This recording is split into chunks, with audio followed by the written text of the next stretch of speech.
Excellent. Well, good morning, everybody. My name is Joe Dignan, and you can tell from that photograph there, I've been around for a very long time. I've spent about 10 years specializing in smart cities with large IT companies. I was chief officer in local government and academia, etc. And when Tony got in contact with me and said, would I come out and speak, I jumped at it, because basically I think Jersey has immense potential to go into this market area. It's one of the things to look at is about, I concentrate on smart cities, but basically I'm also doing smart islands. So I was out in the British Virgin Islands and Anguilla, Turks and Caicos, Hawaii, Papua New Guinea. There's a massive movement towards smart islands, smart cities. It's basically communities. And also I've just been doing a piece of work with India around smart rivers. So the idea, how do you regenerate the whole of the River Ganges, all 2,400 miles of it. So it really is coalescing around the use of IoT. So IoT is creating a system that allows us to have data, which we all know is nothing, turning that into information, which is something, but then actually prizing out the insights that you get from the information, which allows you then to do the impact. And that's the continuum with which this market is beginning to move. It's the IoT system itself. So what Jersey has got the potential for doing is, there's a big problem in the marketplace. So IBM 2007 came out with Smarter Planet, and they've spent a fortune trying to make some money on the back of that. Microsoft, Cisco, HP, Oracle, all the sort of usual suspects have been pushing this for 10 years now, and they're still not making any money. And there's quite a lot of fatigue beginning to appear in the marketplace. When I address public sector audiences and say, look, no one's making any money on this, you can see them all nodding away going, that's a good thing. And it's not. It's a really, really bad thing. Because people like Microsoft have got a $9 billion R&D budget, and you want Microsoft to be thinking about the challenges that you're facing and coming up with solutions for those. And the only way you're going to get them interested is at some point, some enlightened interest, and at some point there's going to be some sort of sales at the other end of it, where they can sell their goods and services. So that engagement with the private sector is immensely important. And I wouldn't worry about what the term smart cities, smart islands, smart anything. It doesn't mean anything. It's just a marketing term. In fact, I did an article for The Economist some time ago. And I said the first city smart solution was probably a well, and the second city smart solution was probably a stockade, and the third smart city solution was probably a wheel. And all we're really doing is using the best technology that we have now to improve services, take out costs, and make it better. So this is just a continuum. You don't get smart and stop. And there's not such a thing as a dumb city. So in fact, it's just a marketing term. So just put it to one side and don't get sort of caught up in thinking about it. But building on what Tony was saying, Jersey has this fantastic opportunity because all around the world, it's the biggest market in the world. I mean, in one of my past iterations, I was a chief analyst for a company called OVA, an international research company. I used to forever get companies coming up and saying, what's the size of the market? And I say, well, it's a kind of a dumb question because nobody can define what the market is. But you give me some money and I'll come up with a figure that you can use internally to get the resources you need. But if you actually take it at its smallest, government services, channel shift of government service delivery, etc., it's around about 60 billion. If you start looking at civil resilience and transport and health and education, etc., it goes up to 16 trillion. And everybody's in it. Financial services, insurance companies, automotive industry, all these sort of various verticals that used to do separate things, they're all actually now coalescing onto this area and looking at what it can do. But there's a missing piece to the problem, which is basically there's not a supply side issue, but there's a massive demand side issue. There are no customers. If you are trying to sell a cohesive sort of gestalt solution, there's nobody in City Hall that you can go up to and say, okay, I want to do this across the whole piece. There's nobody with concomitant responsibility and authority and budget to buy it. You still have to go and talk to transport and to health and to education, etc., etc., etc. Which is why it's stalled for such a long time. Equally, there's a massive, it's a dreadful thing to say, but there's a massive problem with democracy too, because the whole this market doesn't exist on 4-year cycles. You have to have a much longer cycle to make this thing work, which is why whenever you get a change in the mayor or the independent mayor or whatever party comes in, etc., you start all over again. It's really difficult to do. So when I'm advising companies, I'm saying, look, okay, go and talk to the cities, but in fact, where you can actually make this stuff work is ports, airports, hospitals, university campuses, anything where you can put a periphery around. And there's nothing better that's got a better periphery than an island. So I spoke at the Smart World Congress Islands Congress last year, and I'm doing it again this year in April. There's 72 islands are turning up. It's, as I said, all the way from big ones like Hawaii, all the way down to tiny little ones like Turks and Caicos and Anguilla. The islands are really, really interesting to companies and governments and also to international financial institutions. I thought I'd put this one in front of you. Where's that? Barcelona, yes. Well, I interviewed the CIO of Barcelona, and he came up with an absolutely marvelous like haiku poem to smart cities, which I rather loved, which was this. I asked him, what was the difference between national policy and economic policy and local economic policy? And this is what he came back with. Barcelona's been here for 2,000 years. I'm not sure how long Spain's going to be around. And it got me thinking, because basically all countries, they come and go, they change. Belgium, 1839, I think, or 1837 it was created. Brussels, 2,500 years. Where people want to live, thousands of years, countries, they just come and go. I mean, we look at the UK and whether Scotland's going to disappear, etc., or we're coming out of Brexit. National things don't matter, but actually where communities matters, cities, or where people want to live. I kind of like that anyway, so let's stick it in there. But there's this awful focus on technology. When I worked for the Future City Capital, which is the UK's Centre of Excellence for smart cities, we always had this question, which was basically, if technology is the answer, what was the question? What are you trying to do? Because technology, I understand, and technology is the easiest part of the whole component. It's dead easy to do technology. It's really hard to get people to change what they do and want to change what they do. So that's the question you should always have at the back of your head whenever you're thinking about solutions you're actually doing in your area. So how do you do it? This is the simplest way of doing it, basically. You have to create the innovation team, and you already got a great team going with Tony, and you've got to really support it and give it the resources it needs. You've got to show what the use cases are. The number of actually, I delivered the Gigabit Bristol program as a contractor, and one of the things that got me down there was they said, look, we put £16 million worth of fibre into the city, but we don't know who's using it and what difference it's making.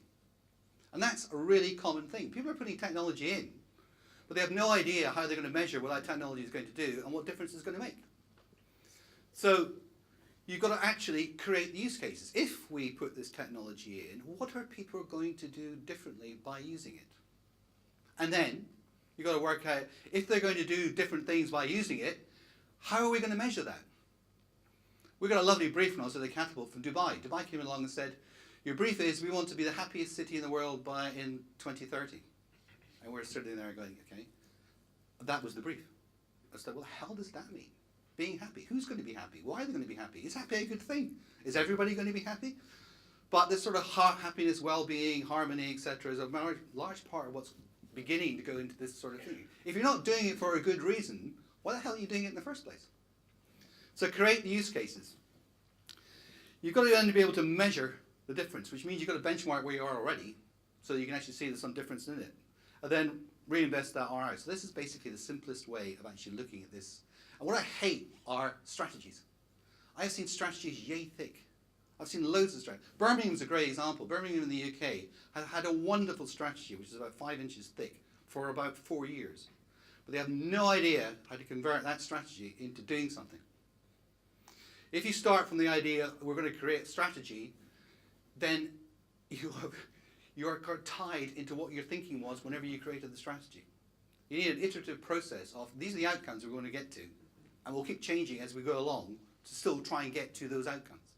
That's a hell of a lot better than writing a strategy from the very beginning that ties everything up in blue ribbons. I don't know, I've got time here. So this is actually how we used to do it. So the discover process is the user research design innovation piece. Catapult was one of the best places I ever worked because, apart from the fact I was about 30 years older than anybody else in the room, and that's why they called me Ginger Yoda, because I was 30 years older than anybody else in the room. We had anthropologists, urban designers, data scientists, technologists, just straightforward designers, and everybody came at the problem with a different point of view.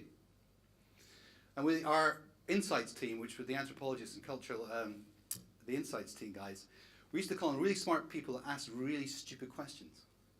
So they keep going, they go out and talk to people saying, why do you do it that way? Why did you do it that way? Why does that happen, etc. To try and work out why people do it the way they do it. So then we can actually work out then how can you change that situation.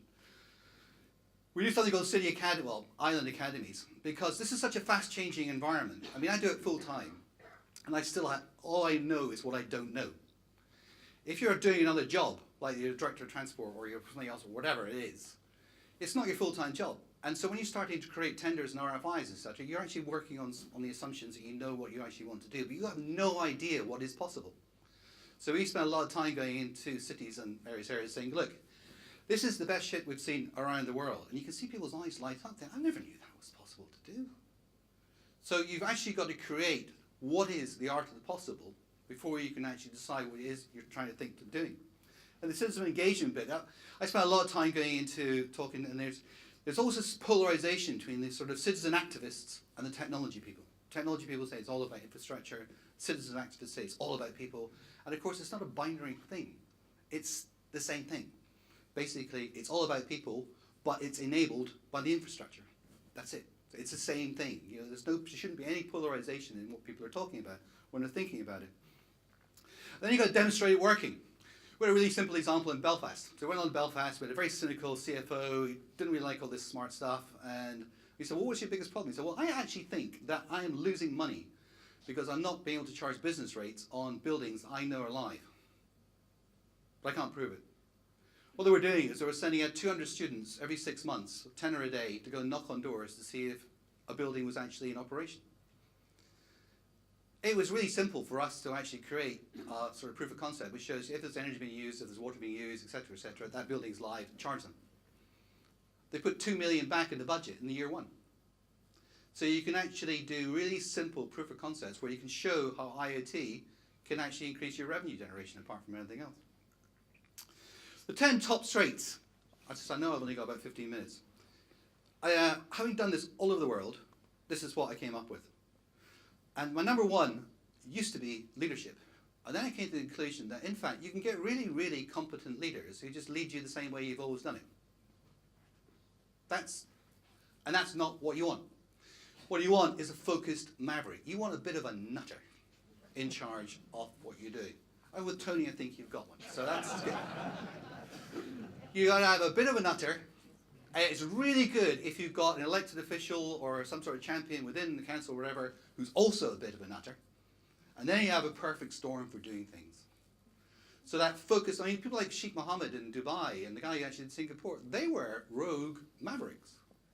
You don't get change without a focused maverick. You just get leadership, which is okay. But it's pretty much same as. You need a dedicated team. You mean a dedicated team, not some team that's actually doing something else on this bit on the side. You need a dedicated team. And most of the smartest places are actually creating special purpose vehicles, such as Digital Jersey, they can actually do some of the tendering as well, which takes it slightly outside the sort of gladiatorial public sector tendering process, all that kind of thing. So create a really good special purpose vehicle that allows you to do this faster and with more agility than anything else. Follow the money. I love money. You can't do anything without it. And one of the things that when I was leading the Bristol international team was Bristol's team did so well because they basically generated money. Nothing gets you a seat at the table better than to say, I can stick a few million quid on the table here, by the way. So instead of their international team and their city team being a sort of a cost center, it was a revenue center. It basically made between 10 and 15 million quid a year for Bristol. They combed everything. They looked at Innovate UK, they looked at Smart UK, they looked at what was coming out of DCMS, they looked at everywhere. They went and found the money that they could bring in to the council, and that actually got them a seat at the table, at the top table, because they could actually put money on the table. Table. A lot of tables there, but there we go. You get the idea. So you got to follow the money. There's international financial institution money. I did a report the other day, and basically there's 128 million that's actually currently being spent on things called smart cities. But they're using old-fashioned nomenclature like e-health, e-procurement, e-transport, anything with a bloody E in front, anything with an E in front of it. If you move that back in, 14 billion comes back into the pot. So there's a lot of money available for doing this type of activity. You just got to know where to go and find it and use the right wordings. You got to create the underlying infrastructure. You already have it. That's why it's so brilliant. You've actually got this, and Tony and his team and the rest of them have actually put together, you've got the infrastructure in place already. Community. I'm Scottish, so we're supposed to be incredibly balanced because we have a chip on both shoulders. Bristol was exactly the same. Bristol hated the rest of the country. And so they had this wonderful sense of community. In Bristol, there was basically a pub called the Waterside Inn, and 4 to 6, the first Friday of every month, it was open mic day. You could just pitch up. But there would be the chief executive of the council, the chancellor of the university, the managing director of BA Systems, etc. Within an hour and a half, you could get things sorted out, and then off you went. And what I loved about it wasn't invite only, it wasn't a Mason's group, it was basically anybody could pitch up and meet these people. That sense of community, us against the world. People always talk about partnership, partnership, partnership. I like partnership, but I kind of like competition, where you're competing against other people, because basically that actually makes you work harder. Find a reason to be part of the future. Everything grew up for a reason, and it's there for a reason, but is it a reason that it's actually going to be there in the future? Think about heavy industry, all that kind of stuff. You've got to find that reason for you to be part of the future.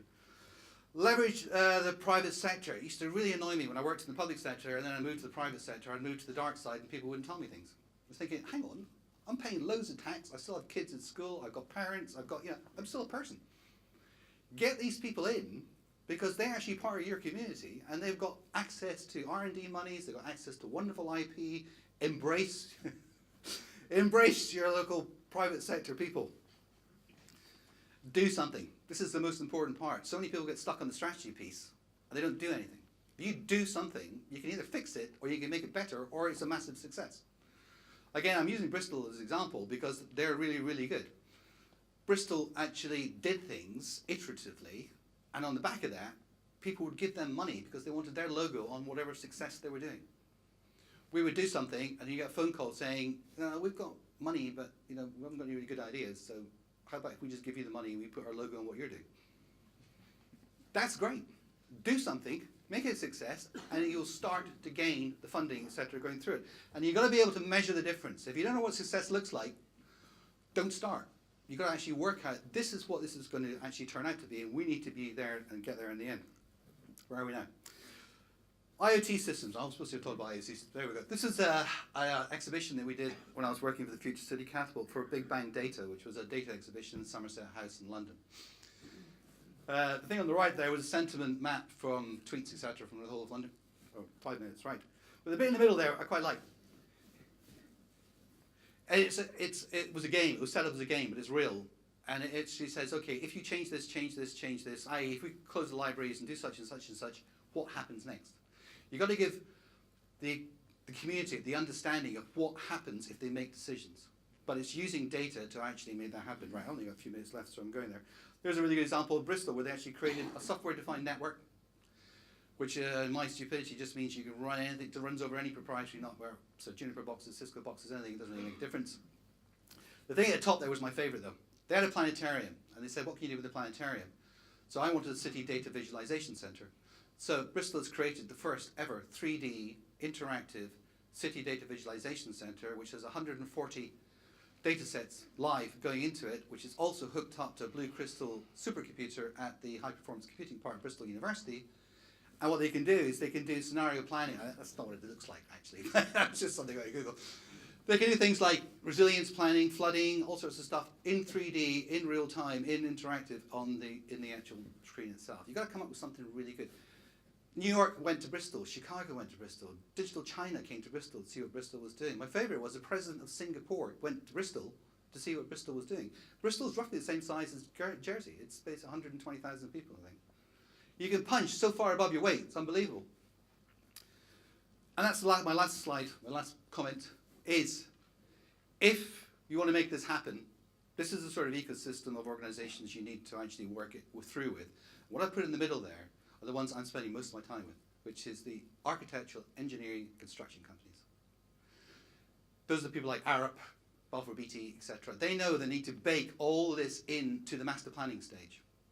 You've got a marvellous opportunity here to be the best sandpit in the world, certainly in Western Europe. And you can use, people will use Jersey as a merchandising area to show what their kit can do. It's a tremendous opportunity that you have as an island. And under the leadership of Tony, I'm sure it's going to be really good. That me? Excellent. Thank you very much.